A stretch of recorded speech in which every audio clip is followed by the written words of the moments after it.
What's up, you lazy, entitled, basement-dwelling millennials, bootstrapping boomers, apathetic Xers, and goddamn Gen Z kids today? We are doing an episode on why everybody hates Reagan, and if you are in the everybody hates Reagan loops on TikTok, you will definitely know our guest today. It is Cathy Cannon's fodder. With me, as always, is Taylor. And so, yeah, for everybody who doesn't know you, Cathy, tell us a little bit about yourself. Oh, that's a loaded question, believe it or not. Where to begin about me? I live in Florida. I'm a school teacher, high school, economics and government, so that's delightful. And I don't know, a political science major. So I have an undergraduate degree in political science and philosophy, a master's degree in educational administration. So my brain is just full of facts and policy. It's awesome. I don't get invited to a lot of parties, but I have a deep disdain for Ronald Reagan because he was my childhood. Fun fact about me, actually, while we're doing this, my mother found out she was pregnant with me the day Ronald Reagan was shot. So I always like to say that I'm the bullet. If only you would have been a little lower I know, or higher. Right? It's because I'm clumsy, you know. So I really fucked that one. Or bigger. I always said if he just picked a bigger caliber, we wouldn't be here today. But who brings a 22 to a presidential assassination? Have you seen that TikTok? I'm sure you have, about like, is it okay to buy a painting by a guy that drives like I bought two? I want that painting so bad. I'm like waiting for the kids to buy me one as a present. I keep dropping hints. I'm not gonna lie. All right. Well, our topic for today is obviously going to be Everybody Hates Reagan, which is a mini-series I also have on TikTok. But Reagan has caused basically every single problem, or has at least greatly perpetuated every problem we're dealing with today. So much so, we just put a bunch of the problems that we're dealing with today in a bowl, and we're going to draw random stuff out and just tell you why it's Reagan's fault. Because it's going to be the funnest game ever. Probably is. So I guess without further ado, you want to draw something, Taylor? Let's see what goodies. It's like a red bucket and everything. How appropriate. All right. I'm pretty sure this says court. Oh, the courts. Oh, the courts. We're opening with the courts. We're getting right into it. I guess. And this is actually a topic that I am not super well versed on. So I'll be the listener and sure. So I get to teach an actual lesson. You do get to teach an actual lesson. It's almost like you never left work. Well, that's how it feels most days anyway, so that's fine. All right, so today you will learn about Robert Bork and why the Supreme Court is absolutely fucked to this day. Because rewind a little bit. So in the 1960s, there was the Warren Court and the Burger Court, which were famous for expanding civil rights, right? It was through a series of court cases that they selectively incorporated the Bill of Rights to the states. Because, fun fact, the Bill of Rights only applied to the federal government until like 1954. And then piecemeal, they started applying it to the states, right? Mm-hmm. So a lot of like the social progress that we saw in the country happened as a result of those two eras of the court. So when Ronald Reagan was elected and a Supreme Court position opened, he nominated Robert Bork, who was a Solicitor General for the United States, but also openly discussed how the Warren Court and the Burger Court destroyed the country, and that the Brown versus Board ruling was ruled incorrectly and should be repealed. So you're saying there were some preconceived biases going into his little appointment? bit, right? So naturally. Weird. Never heard of something like that happening. I know. It's almost like somebody should be impeached for like that. You know? But the weird thing is like at the time, it had never happened. And the reason it's so normal to us now is because fucking Reagan. Mm-hmm. So naturally, Democrats in Congress, who had the majority, right, in the Senate, so they were not going to confirm Robert fucking Bork, right? They're not going to like literally put overturned or integration on the court. Like, that's a big ask. And fun fact, Joe Biden was the chair of the Judiciary Committee at the time and was the one holding the hearings where they were asking Bork. So you know how like they bring him in, they ask him questions, whatever. So there's actually a term for this one. It's called getting borked, which I still think is funny to this day. I did hear about this one actually. But it refers to like basically using partisanship to like kill a Supreme Court nomination, right? Because the Republicans lost their goddamn minds because it was up until this point it was usually like a nod and a wink, whatever the president wants, just confirm as judges, who cares? But this was such a controversial pick that Democrats were like we like cannot in good conscience put this fucker on the court, right? So Go ahead. But court picks prior to this were always I shouldn't say they had conservative or liberal biases, but they were pretty much nonpartisan. They weren't associated with a political party. Correct. They were, they were beholden to the Constitution and their interpretation of it, but at least that was the idea, and that was what they outwardly projected. Yep. And it was during this era that, like, there's two terms that float around when you talk about the courts today. It's judicial restraint and judicial activism. And Republicans started kind of that attacks on the court of judicial activists and liberal judges after this, because they basically accused Democrats of being hyper-partisan and denying the nomination simply because they didn't like the Republicans, and simply, which not wrong, but your values are like resegregate the country, right? So Right. I'm okay being on the record as against those values, right? So they, in true modern GOP fashion, like the martyr, I'm so poorly done to, everybody's so mean to us, blah, blah, blah, mean old Democrats ruin everything.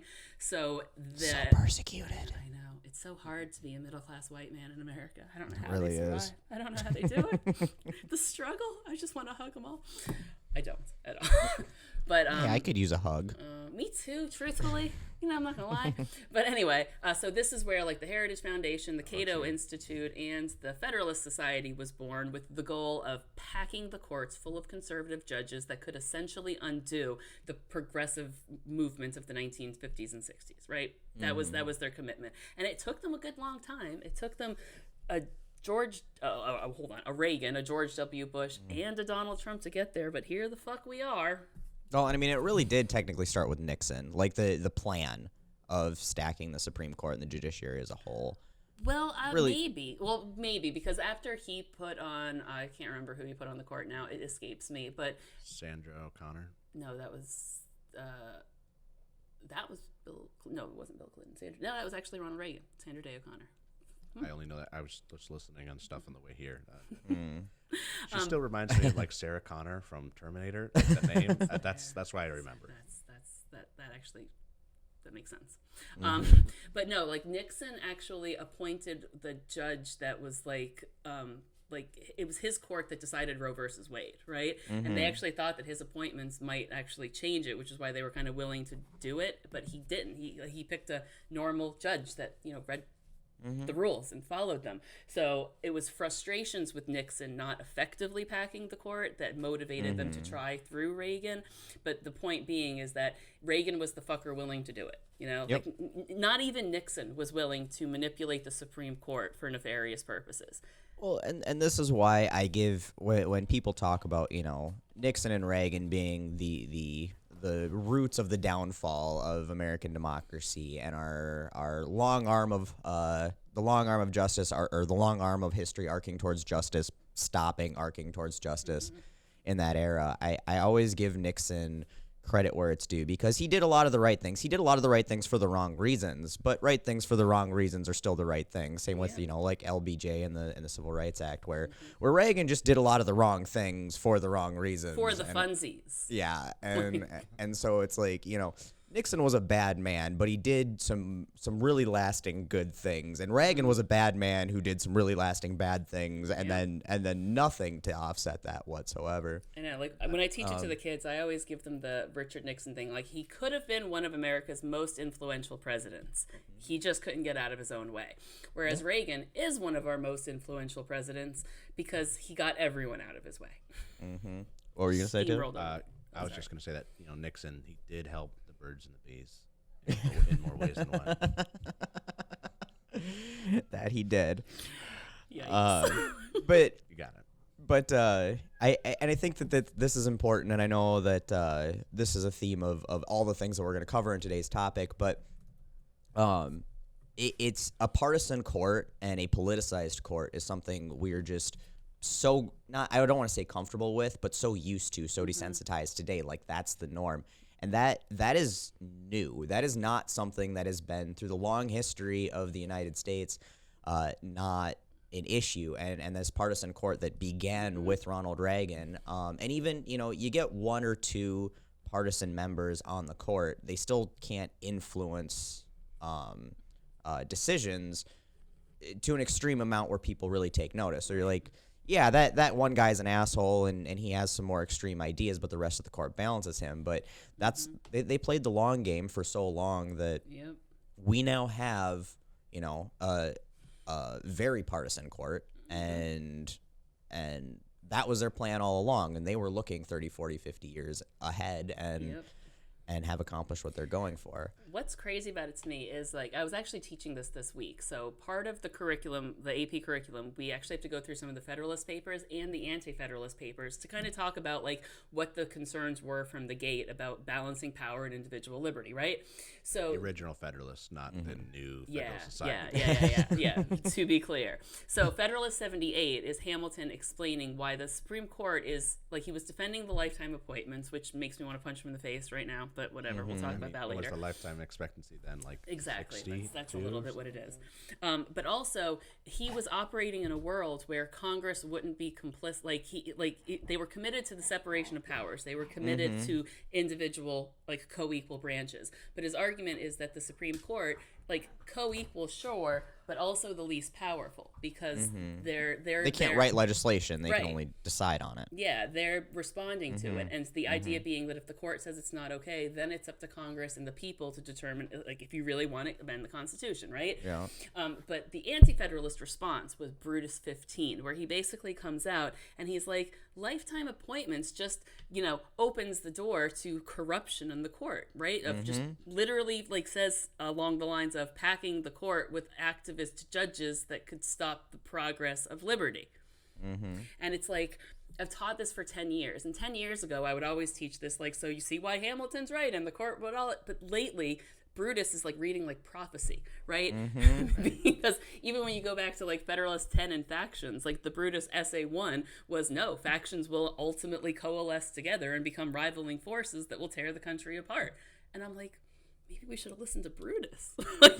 Put him on our money. And I mean, and there's something to be said, because obviously judges aren't elected, which has its benefits and its downfalls. You get partisan appointments, obviously, but now you have people that are no longer beholden to anybody. I mean, in theory, even if you don't have to campaign, you're not spending all of your time running for office. And even the person who appoints you, once you're appointed, they can't unappoint you. So you technically owe them nothing once you're appointed. So it's one of those things. Like, I don't know what the better system is. Term limits would be good, I think. The idea, That's like, an easy one. Yeah, I mean, the idea was that and this is what I think has gotten lost, and you can blame Congress, I guess, for it. I'm fine blaming Congress as much as I'm fine blaming Reagan, truthfully. Oh, absolutely. I mean, it wasn't Reagan as much as it was all the people under Reagan, and Reagan was the figurehead of this movement and this new system. I always tell him, like, he's the buoy in the ocean I like to punch when I'm talking about all of the problems. He's what it comes back to in the end. But, like, judges are supposed to serve in, like, under good behavior, meaning that it's supposed to be up to Congress to, like, determine whether, like, Sam Alito's coming out saying that they have no rights to, like, pass ethics laws. Like, literally, Hamilton said explicitly that they do. And I understand that the Federalist Essays aren't the Constitution, but they are defending and explaining it for the ratification purposes, so perhaps they're relevant. I'm just saying. Well, I can't. When he said that, I was like, so what happened to balance of power? Right, exactly. Checks and balances no longer apply. Checks and balances. They just can do whatever they want. Nobody can say that there are things that you should follow and rules that should be in place. Like, what do you think? You're not the god of the United States for the Supreme Court. Like, that's not how it works. But that kind of speaks to, like, who they are as a party now, like what they've become. It really does. And it's funny watching Roberts, who I think he still believes in, like, the respect of the court, and this is an institution that people should respect. And watching him be unable to rein all of this in and get that accountability, because he still doesn't have the spine to do it. Like, you can tell that he's really sad about where it's gotten to, even though he's been a huge part of the problem. But now it's like it's with everything with the Republican Party. It's Frankenstein's monster. They continue to build a monster just to get a little bit more power, and then suddenly it becomes self-aware, and they've got no control over the monster they built anymore. I always said that, like, Roberts keeps trying to say that the court has integrity, and he could prove that in one very clear way. He could fucking resign. because he has lost control of his court. His judges, like his conservative judges, do not listen to him at all. So he could resign and let Biden pick his replacement, and that it doesn't rebalance the court, but it would show that he could at least acknowledge how he done fucked up. And then Clarence Thomas can go ahead and die, because any day now would be great. So Clarence Thomas was actually why I heard of borking. Really? Because the Conservative and Republican Party was so against having another candidate borked. And so they basically just shoved Clarence Thomas through the process and were like, if you guys do this, like, we're going to come after you, and it's going to be really, really terrible if you don't let us have this nominee. And we almost kind of did bork him in a way, not that he didn't deserve it, but there were some sexual allegations at the time that were, at that time it was very much before the Me Too movement and anybody believing in any sort of a workplace sexual assault victimhood, and I think that's 91, right? Anita Hill, maybe something like that. That sounds about right. Yeah, but I feel like I always kind of wonder, and this is a little my conspiratorial brain, but I feel like they picked Clarence Thomas because he was disgusting, so they could make that argument, right? Because they did have such a long game in mind that they wanted to point to a pattern of Democrats opposing conservative judges to justify why they're supporting and pushing them forward. Because Robert Bork was a disgusting choice. Clarence Thomas was a disgusting choice. They just, I don't think, anticipated the Democrats being quite as feckless as they were in 91. Like, I think they expected Clarence's nomination to get shot down so they would have more fodder for their fucking bullshit. Yeah, that was the beginning of Mitch McConnell's Supreme Court We blockade, could do it. you could say. I know. We could do a whole everything, like Everybody Hates McConnell series, too. Truthfully. Oh, my God. Yeah. Right. That's next. It wouldn't be quite as fun as the Reagan version, though. Reagan just did it differently. Yeah. Did The it pale first. man from Pan's Labyrinth has been a little bit more, a little bit more sneaky in the way he's gone about it. But yeah, no, I think to your point, I'm not big on conspiracy theories and stuff. But then you look at, they get Judge Light up there and crying "I love beer" and all of this, and it's like, I mean, it's ridiculous. It was ridiculous at the time, but So who we're makes still a here. calendar of their college life like that? Like, oh, on Friday night I'm gonna go to Billy's house for a rager. Yeah, What kind of psycho makes a calendar like that? I will my say- go do God. some boofing. I will say women do that. Like, I have very, very detailed planners. Like, hold on. Okay, my wife does that too, but not a 20-year-old boy in college. That is a fair point. Like I have my planner right here. It's so pretty if I were to open it up. There's stickers and colors, and it's posted. It's wonderful. That looks like my wife is really going to enjoy this portion of the episode. That is going to get me in trouble if I'm ever appointed to the Supreme Court. Oh, there you go. Because Well. there's probably some "fuck this school" like notes in there. just For legal purposes, I'm kidding. just lose it before it That before it gets that far. does sound like Yeah. something I would do. I am a disaster, so. Like all the stuff from the George H.W. Bush library about when Reagan's allies went to the Middle East before the election. You can lose it like that, which may be something we'll get into in the was next one. gonna say. I'll have him pick right. here. That's Well, in yeah. the bucket, isn't it? Topic number 2. This is exciting. What do we got here? Oh my gosh. It's a big one. And we kind of already talked about it. Labor. Oh yeah, labor. So yeah, we'll just skim over this one quick because we did a whole episode on unions and labor. But Reagan is obviously very famously fired a whole bunch of air traffic controllers because they're like, hey, we need some sleep before we go back to work and hell you stop say. people from T-boning airplanes. And he's like, no, you're lazy, entitled pieces of shit, and you should just go back to work or I'll fire you. And technically at the time, federal employees weren't allowed to strike, so they were breaking a rule that is albeit a dumb rule because what's the point of being in a union if you can't strike? And the post office had done this. The post office had done this, under Nixon, and their strike was successful, right? So they were just following suit, and we had a long history of labor movements like that, and that's how 90% of the accomplishments in this country came about was by that. And Nixon or Reagan firing all the air traffic controllers and telling them to go fuck themselves completely undermined the entire labor industry. We were saying that we went from like 300 strikes a year down to like an average of 30 or something like that. I mean, it was just a huge undermining of that situation. And it's wild because you can like see in the data charts, right? Like union participation and like wealth inequality, and it diverges instantly. Like the second the labor movement died, wealth inequality expanded. And when did it happen? 1980 fucking 3. Like, like it's very clear in every graph. Like the kids can just point to it. Like when 17-year-olds can figure it out, you were pretty obvious. Look at these things that go opposite directions. I don't understand. I feel like something happened there.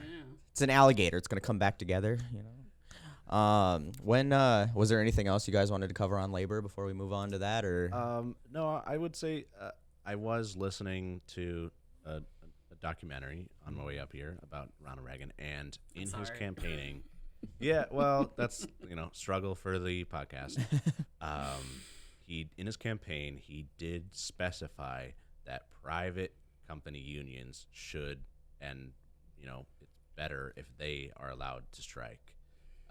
He did not mention federal agencies and their ability to strike as a union. Well, technically he didn't lie. He just sort of didn't actually talk about the elephant in the room. But he also dismantled the power of labor life supporting legislation that basically crippled them throughout his administration. No doubt. And the irony was he was a union president. Well, but that was just to suss out the commune.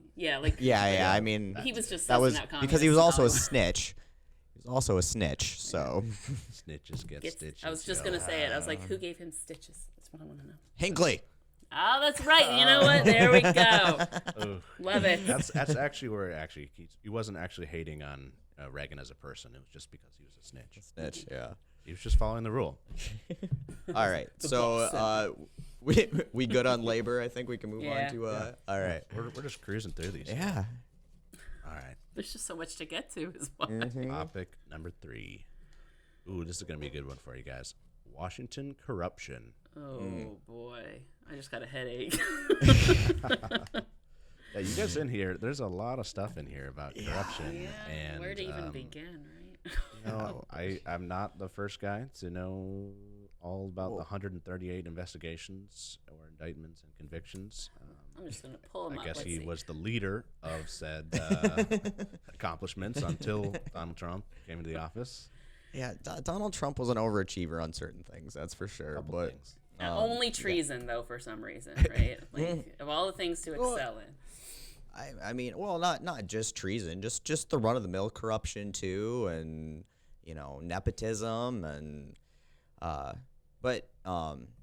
Reagan, 138, as you said, members of his some direct cabinet members investigated, indicted, convicted.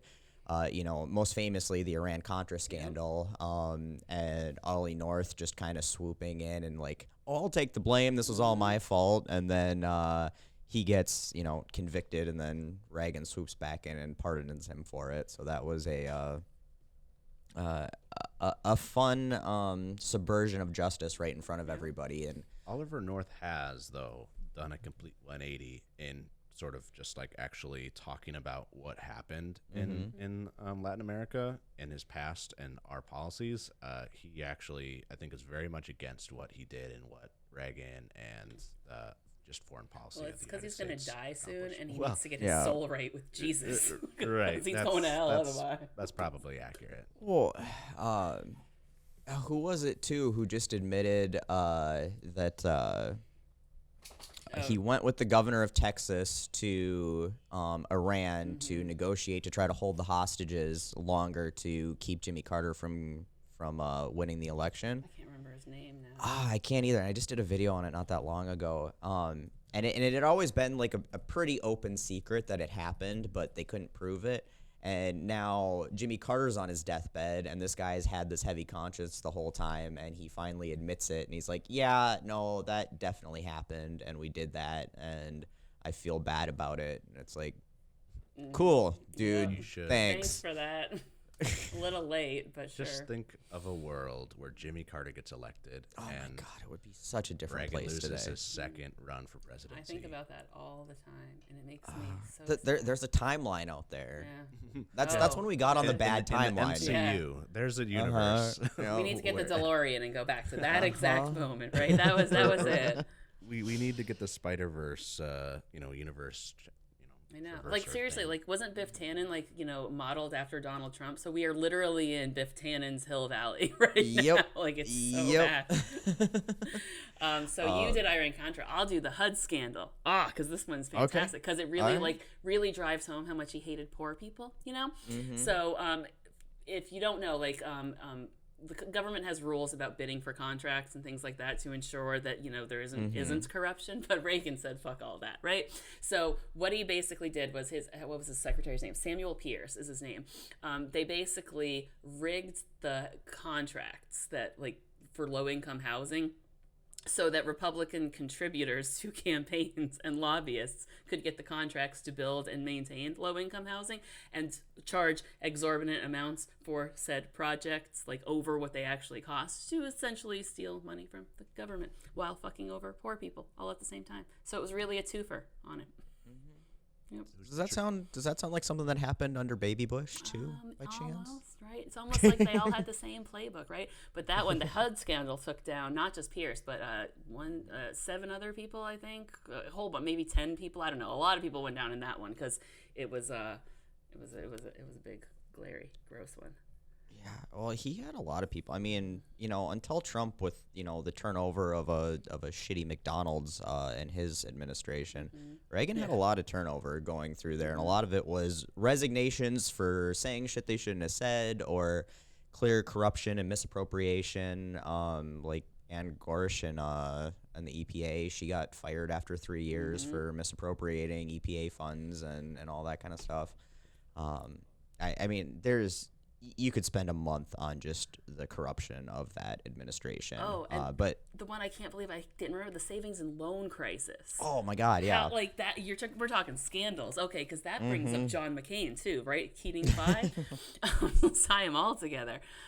Which is basically the prelude to the Great Recession, truthfully, right? It was a 700 something or whatever bank went under in the same kind of fashion as they did in 2008. Cost $160 billion to bail out the banks because he essentially rewrote the tax code, deregulated the fuck out of the banks, let them borrow money like mad with no regulation, and a whole bunch of Republicans got in with it, and that one went through the 1990s because part of Clinton's tax code was designed to clean up the leftovers of the savings and loan crisis. Yep. So that was where he basically allowed the merging of banks that were originally just like your savings account and loans versus investment banks, and he basically allowed them to be a single bank. And with tax breaks to boot, because of course. Not only allowed them, encouraged them, subsidized them Right, to do that. To the see tune how that would of go wrong. $160 billion, right? 125 of which was unaccounted for after all the books were balanced, which meant essentially embezzled. You gotta love it. You gotta just love it. ragers, office parties, just really ragers. Which makes you wonder, because they're all really kind of prudish and square. What are they spending them? Oh, cocaine. That's what. It's Cocaine and hookers. That's right. Never mind. Cocaine and hookers. I answered my own question. Yep. They only pretend to be pious, Cathy. Right. Well, I mean, look at Reagan and that's true. having a child getting pregnant out of wedlock, and then being a super Christian who's anti-abortion right after that in order to get elected. Can I tell you how funny it is that the only thing the kids know about Nancy Reagan is that she blew half of Hollywood? And they bring it The up throat a lot. goat? Yep. And they bring it up a lot, and I don't really know what to do. I'm like, why don't you guys talk about that not in my classroom? I'd be like, hey, you know what? The fact that she could give an excellent oral presentation is appropriate for some school activities, but not this one. Not this one. Don't tell the governor. Because he will take me to the gulags. Yeah. Another scandal. I see we've got some weapon sales. There's a lot of weapon sales. There's a lot of weapon sales. Specifically Saddam Hussein. We propped him up, Shit, and I forgot a all couple about that ways. one. and Osama bin Laden. Yeah, that one too. You know, we sold weapons to both sides of the Iran-Iraq war. war. Yep. Iran-Iraq war. That was good of us. Yep. You know, and then we don't negotiate with terrorists. We just do whatever they want. At least Except we during totally, Reagan. yeah, I was gonna say, except we totally negotiate. Right. I didn't even like when we sent the Marines to Beirut. Well, you know what? We'll get into that later because next episode is going to. It's in the bucket. Yeah. All right, so yeah, let's move on. We know he was very corrupt. Righty. We'll get stuck there. Yeah, Caught like in a we loop. hit 3 and we could have kept going. Right. Okay. Next topic. Oh. Yeah, well, the Iran hostage. Iran Oh, hostage. Jesus. And the president. So President it's for how the it's debate. how he got elected. That was what that one was intended for. Right. Was how he cheated to get elected. Which the Iran hostage crisis obviously was going on under Jimmy Carter at the time, and Jimmy Carter had been working tirelessly to get these people released, ideally without bloodshed. You know, the Camp David Accords. Like he did some incredibly impressive foreign policy relations and negotiations there, and was really right on the cups. They had a deal in the bag, everything but signed at that point. And then suddenly they just drop everything for no apparent reason. And, well, the apparent reason was that operatives for Ronald Reagan, and there's some plausible deniability if Reagan was a mastermind or just a fucking idiot like George Bush who had no idea what was going on around him and they were doing it for him. But like he was good at foreign. Like the point is that he was good at foreign policy, so he could have. Yeah. And the fact that they had the like I said, the agreement basically ready to go until, strangely enough, they're just like, hey, no, we're suddenly not going to release the hostages, and then they conveniently released them for no apparent reason on Ronald Reagan's inauguration day. Convenient timing. Yeah, and then the Republicans have always just sold it as just Ronald Reagan strolled into the office, and suddenly they were so scared that they just released it. Like When it's hilarious because the group of students that basically held those hostages were like quasi-leftist students that wanted their authoritarian ruler that they just overthrew to be brought back to the United States for judgment. So the fact that anybody would think that leftist students would be scared of Ronald Reagan just because, like, I don't know, he's a strong man type of guy. Oh, like that doesn't make sense if you actually know any context. Yeah, no, I mean, it makes no sense at all. And it makes no sense because Ronald Reagan was notoriously soft on the Middle East. I know. On our adversaries. He was California soft. I know. It was Ben Barnes, by the way, the Texas guy who admitted to screwing over Jimmy Carter. Yep, thank you. That's exactly who it was. And then on top of that, he also cheated in the presidential debate. They literally stole Jimmy Carter's notebook for his talking points on the presidential debate.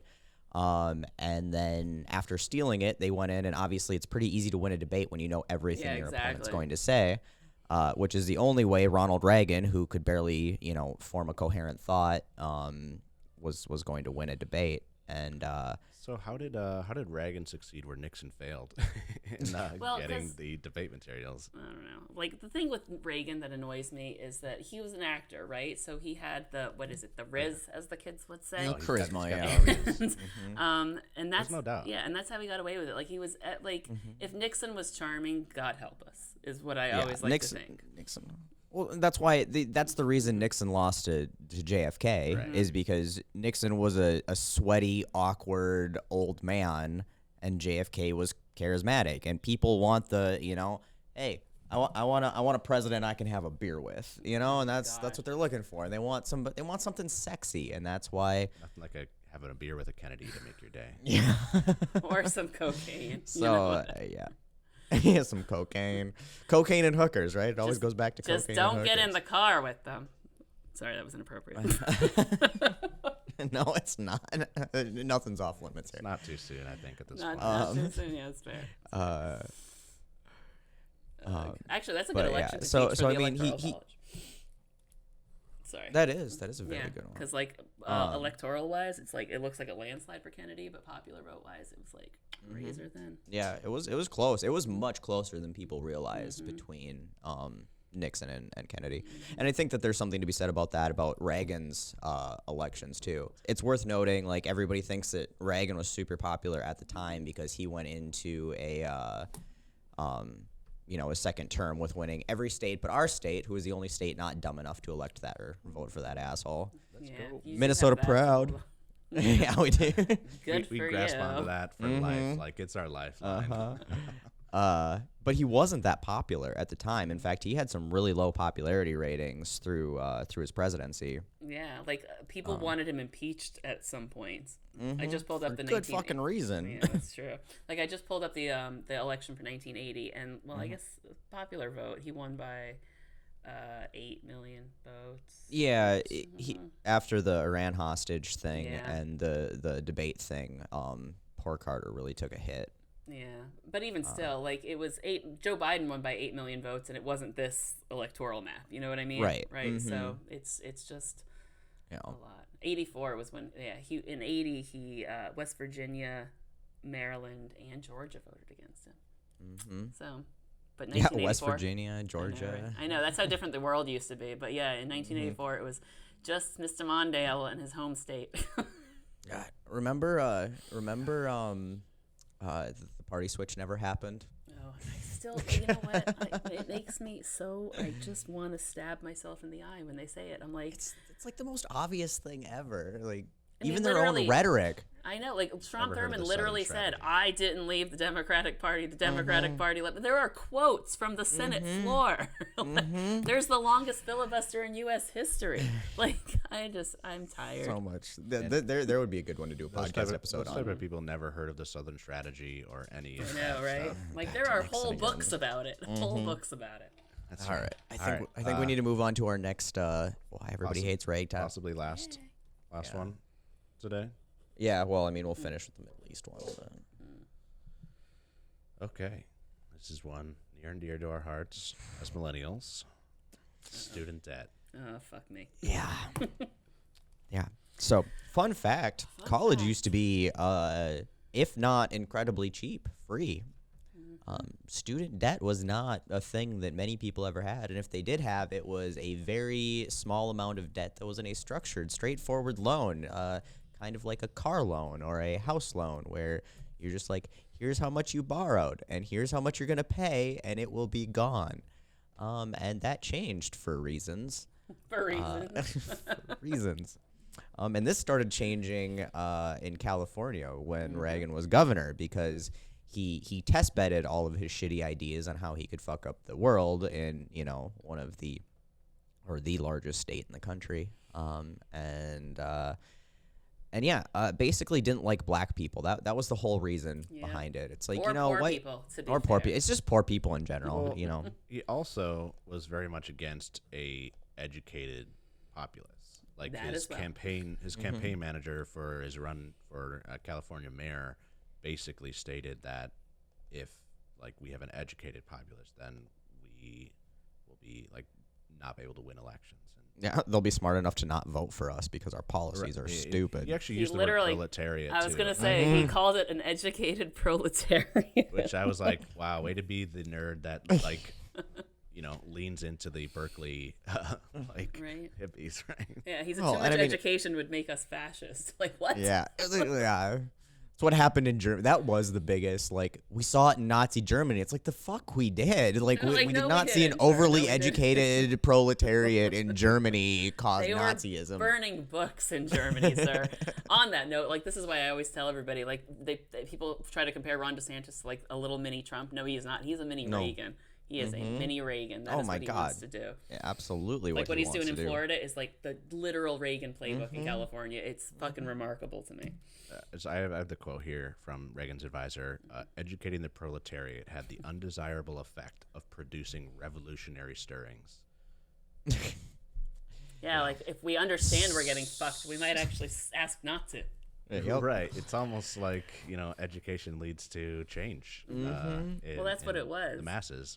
like he went on talking about how education is the great equalizer and how equality in society ruins society. Like basically his argument for it was we need poor people to exploit or we won't be able to get rich. Like, and people were like, okay, I'm on board.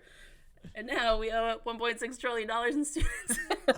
It's like the line from Shrek.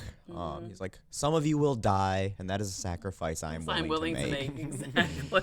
Lord Farquaad. Yeah. So that sucks.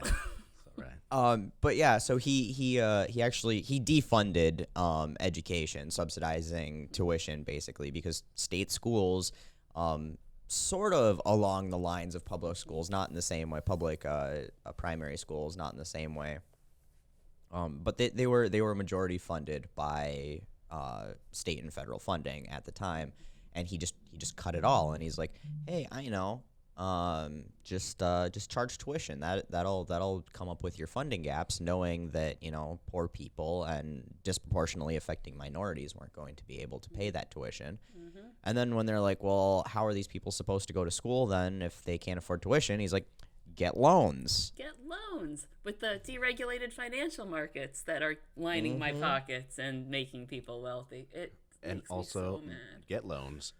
Get a type of loan that you are unable to discharge through bankruptcy on purpose, and that basically has set at the same terms as like a credit card, other than like the interest rates boost. Which some of that was post Reagan, the way that the loans got restructured, because even through the 80s and early 90s, it wasn't so terrible. It wasn't until the Bush era, like Bush 2, because he took Reagan's playbook and he's like, I can fuck things up worse. Well, and you need the stepping stones. They couldn't have went from what we're at now, free college or really affordable college, to what we're at now in one administration. Literally, they would have burned the White House down at that point. And truthfully, Nixon opened the door to it. Remember, because he did Penn State shit and the campus revolt, so he turned people against college kids, which made it really easy for Reagan to be like, why don't we make them broke too? And Nixon also set up the financial system to support student loans. Although at the time it was a government system and well regulated, and that system worked. It wasn't until they privatized it and gave them bankruptcy protection that they and let them make their own rules. It's when you let people make their own rules that things go wrong. Because if I could make my own rules, I would be a very happy person. Absolutely, right? Things would be the different. fox always wants to watch the hen house, right? Exactly. Those and sexy hens is why. and as soon as Look at those breasts, man. some chicken tits. Oh, Bo Burnham. You guys like Bo Burnham? Oh, he's the best. We're millennials. Of course we do. Of course we do. He speaks to our soul. Yeah, He really does. is our spokesperson. I know, like the kids watched that special that came out during the pandemic. They're like, I'm really worried about him. He's really sad. And I watched it. I was like, yeah, that sounds like a Thursday night, that whole thing. We're all just that depressed. We all should be worried about it a little bit. Yes. I will say that it was definitely a darker turn, Yeah. that special, than his older stuff that I was used to. I was like, I expected to come out of this generally happier than I went into it, and I definitely did not come out feeling that way. That's what the loss of your youthful hopefulness will get you. From when you're 17, I think was when he like really started blowing up till now for he's, show. 20. I think when he came out, he was like 28 or 29. So he captured like the a spirit, decade. though. I'll give it to you. Yeah, he definitely captured the spirit. He got it. But yeah, back to Reagan and education. Then when he got to the federal level, he cut. Do you have the numbers back up there in front of you? I was trying to find them, but He cut complicated. education funding by like it was a quarter. I feel like it was a quarter. It was a lot. I had it up a minute ago. I'm gonna see if I can find it. Yeah. He cut education funding exponentially, and the states relied on a lot of federal funding to supplement their tuition costs, and that's when he's like, yeah, just get loans here. We've got great options for you to borrow money to make the banks rich at the expense of your education, and if you can't afford it, well, fuck you then. And I can't find the exact percentage, but they're basically saying college went from about a degree costing about $2,000 to $30,000. Yeah, between like 1970 and now it's increased by like 4 times. It used to be $300 a year to attend Berkeley. Yeah, I was watching a video about like education in Germany versus the United States, and like why can they afford to have 1970s costing education and we don't, and they didn't have the bullshittery that occurred after 1970 to the education system that allowed these I mean, Germany is actually a kind of a good analog because they went through their fascism phase earlier than we did. And they saw. I don't know if they just brought it to a new level. I don't think we've ever left our fascism stage. We just haven't had it to like the extreme that these like dictatorial states have had. I don't know because of democracy. I would say, especially if you look at our foreign policy. Yeah. Oh, that's not really fascism though. Fascism is very more domestic. Imperialism than anything. Yeah. We've always been imperialistic. I think our fascism. We were very fascist around. Woodrow Wilson was fascist as fuck. Yeah, that's fair. Yeah, I mean Woodrow Wilson was fascist as fuck. Truman was pretty fascist. Truman, I think, was just sort of like a cog, right? Because they intentionally replaced FDR's VP with him. He was green as hell behind the ears when they put him there. So I think like he leaned into what he was being told by the fascists around him. You know what I mean? Which, still his fault.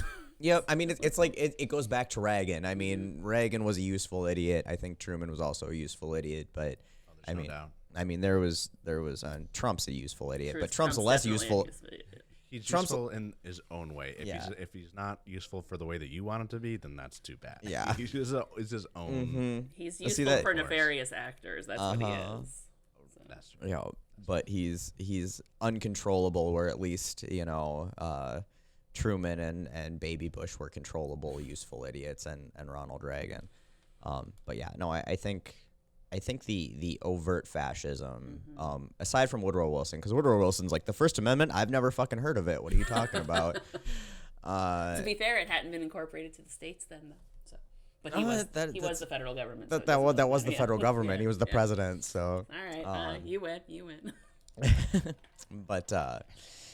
But now, I mean, now they're just they're saying the quiet parts out loud. But what I was getting at with that was Germany has some bad taste in their mouth for what happens when you allow right-wing propaganda to go get too carried away.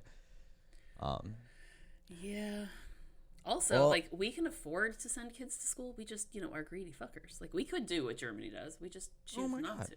Well, also, that part of what I was saying is that the budgets of these universities have ballooned because of the ability to able to raise their tuition. So we don't have the same university structure as much as we did in the 70s. But we have good football stadiums. We have that. Right. Yeah, we have huge what's important. Oh man, I like a good tailgate as much as anybody, but for fuck's sake, It's education. Like why is the pinnacle of education, honestly, from high school all the way up through college, can you throw ball good?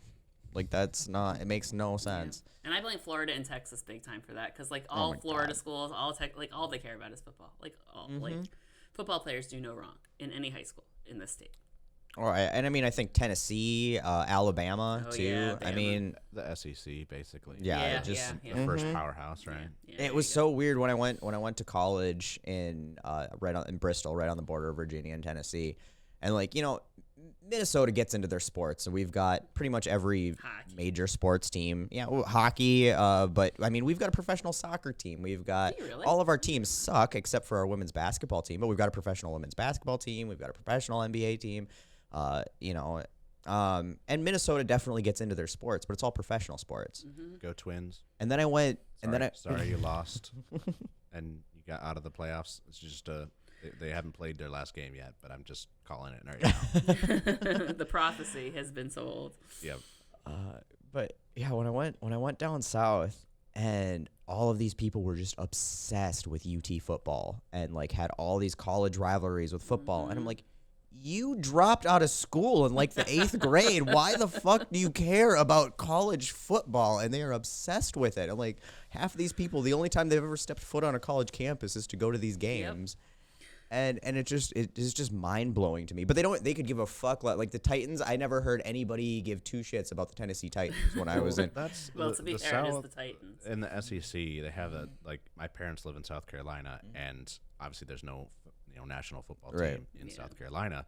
But even in North Carolina and Georgia to some extent, but like you said in Tennessee, they don't care about the professional teams. It is college way more than the NFL, which in Minnesota and the Midwest were very much the opposite of that. And I went to school in North Carolina, and it's not football there, it's basketball there. It's ACC basketball, and it's like Chapel Hill and stuff is pretty big, And to be fair, like Chapel Hill, Duke, NC State, they do fund their schools really well as well. They're decent schools, Yeah, so like the academics don't get hurt as much, but you got to wonder what the academics could be. Like if they're that good with all that money going to basketball, imagine if half the basketball money went to the school. And the argument always is too that these programs bring in so much money to the school. Yeah. But it's like how much, and they do. I mean, there's no question that these programs. So does the tuition, Jordan. Right. Exactly. No. I agree. But it's also like how much of that money that's brought in is spent then back on education, or is it just funneled back into the sports programs to make more money and pay? The highest paid public employee in every single state is a football coach. Yep, and the highest paid person on every campus isn't like the president of the university; it's the football coach. And that's a problem. It's fucking insane. So, and I'm sure that's Reagan's fault somehow too. I just don't exactly. I'll have to do the paperwork on it, but I'm pretty sure I can tie it back. I think we should tie this one up. We won't draw out of the bucket on this one because our next episode, which Cathy will be joining us for again.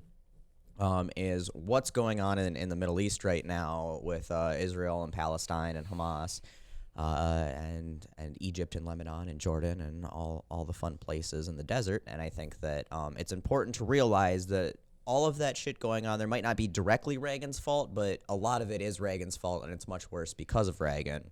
It got here because of him. Like it's evolved, but it's his fault. Actually, no. This one's the British Empire, honestly. I feel like I can't really blame this one entirely. Not entirely on Reagan. I mean, this goes. I honestly think that Reagan, he played a small role. In this one's the British Empire. I always like to say the British Empire is to the world what Reagan is to America. Yep, that's good. That's pretty fair. That is fair. I have my moments. Look at me go. I do agree. Obviously, without what we did or what the British Empire did during colonial times, and then how they split everything up after World War I, and then how they split everything up again after World War II, it is what went a long ways towards getting us where we are. But our influence in the Middle East through the 1980s, with Reagan selling weapons to Iraq and arming Osama bin Laden and I can never say the name. What was Al Qaeda called before? The Mujahideen? Mujahideen. Mujahideen. I would have been able to say it had you not fucked me up. Had I not fucked you up? Mujahideen. All right. Well, I just want to leave it with this one quote from Reagan. I was looking at quotes based off of your miniseries. You brought up the whole trees cause more air pollution than automobiles do, and I looked into that one, and then I was like, well, what else did he say? And this was one that I thought was actually pretty funny, and I think he's probably got to give him credit where the devil's due. Probably our funniest president, at least with one-liners, and just like Obama. Obama. Pretty good. Obama, he's got some good stuff. All right, he's up there. All right, I mean, I'll give you. He had what we were saying. He had the Riz, right? He's got the Riz. He had the part Riz. of the Riz. He had the Riz. And so he said, Thomas Jefferson once said, "We should never judge a president by his age, only by his works." And ever since he told me that, I stopped worrying. And considering he was basically the oldest president to date. He was at that time the oldest president of and I mean, we are definitely judging him by his works. Yeah, that is fair. To his credit. I know. I actually kind of hope that Biden picks up a little bit of that, make fun of yourself for being old humor that Reagan had, because it worked for Reagan in hope, like, a lot of those people are still alive, voting and on the court and in Congress. Biden has picked up the dark Brandon vibe. I know, I love Anytime it. he does that, it So funny. definitely does come across very good. Especially, I don't know who he has running an Instagram account, but they need a raise. I think Dude, it's like he hired like a Gen Z, like she's 20 something or something. Yeah, that makes sense. Well, and that's, I mean, that's really what they need. The Democrats have sucked at this messaging Yes. for so long, and I did not expect this type of revolution in messaging for the Democratic Party to come out of Joe Biden's campaign. I would have never gotten that as well. I mean, Obama did a good job, but that was just Obama's natural charisma and quick wit and thinking on the spot. It wasn't necessarily like his campaign advertisements weren't that great. It was just him. His campaign had one of the most like revolutionary campaign like slogans. Oh, and, yeah. It's like I think his campaign was really good. No, I agree. I do agree. But it wasn't funny. Like the campaign Yeah, itself, it was- he was funny. Yeah. His campaign, and I think the humor is important here because that's really what, and that's again back to Reagan. Reagan really tied humor into a lot of stuff, and people like humor. People remember stuff that makes them laugh, and I don't know. I'm just enjoying so much that they're just basically making Marjorie Taylor Greene their official spokesperson know. for. It's so funny. Funniest president that ever was, fictional or non-fictional. Robin Williams in Man of the Year, fantastic movie. If you've never seen it, I have definitely never seen suggest it. That It's is hilarious. I was going to say Robin Josiah Williams Bartlett is because the bomb. he's funny and smart. Yeah, Robin Williams. Oh man, gone too soon. Gone too It's soon. always too soon when it comes to Robin Williams. Almost a decade now. Is it really? So sad. Yeah, I know. 9 years I think. We're so old. Yeah, okay. know. You're 10 years younger than me, so shut up. Yeah, but you're aging better than I am, so. I don't know Fair. what the It's 'cause I'm sunglasses. British Hard and for we us to drink tell. Yeah, that's why. Why do you think I wear them? The sunglasses and the hat are always on for a reason. Hiding the crow's feet. Yeah. See, I just drank a British amount of tea, and there's a lot of antioxidants, right? So, There we go. I There have we terrible go. teeth. Like, all my teeth are fake, if it makes you feel better. Like, Well, you're British. yeah, exactly. So, I I mean, did get the British curse in that. Anyway. All right. Well, thanks everybody for joining us today. We appreciate you hanging in there and hopefully enjoying a little bit of rag bashing. Oh my God. He'll definitely Absolutely. be back as a topic. Hopefully, Cathy will be back too. Many to help times. us Well, out. Kathy will be back at least in one more episode when we cover what's going on in the Middle East. She's going to join us in for that one. Just And lighthearted stuff. That's what I'm here for. All the lighthearted absolutely, stuff. absolutely. All the Nothing fun important. stuff. And make sure you follow Cathy Cannon's Fodder on the TikTokies and the Instagram. And I don't know, are you on Facebook and YouTubes and all that stuff? I hate Facebook, so like Okay. I'm technically there, but only like the way I was when I was whatever. And YouTube, my podcast has a brand new YouTube channel. It's called Just Buy Less Coffee. So same vein, of, Same vibe. right? Same millennial snark. And What that was the name again? Just Buy Less Coffee. Just buy less coffee. Right. Yeah. Because you could afford a house if you Yep. stopped eating avocado toast and bought less coffee. No, obviously, it would solve all my problems. Such great names for podcasts. I know. I don't know. It's the A snark. lot of those were you know? good, smart people. It is. Yeah. So snarky. yeah, at Cannon's Fodder, right, on everything, or and like- just buy less coffee. Yeah, and Just Buy Less Coffee. All right. So yeah, thank you so much. And just if you take anything away from this episode, remember, when in doubt, it's Reagan's fault, and you can figure out why later. 5 degrees of Ronald Reagan. Let's go. 5 degrees. All right. Thank you so much, Cathy, for being here. We appreciate you, and we'll see you guys next time. Yep. Thanks for joining us. Let them eat toast.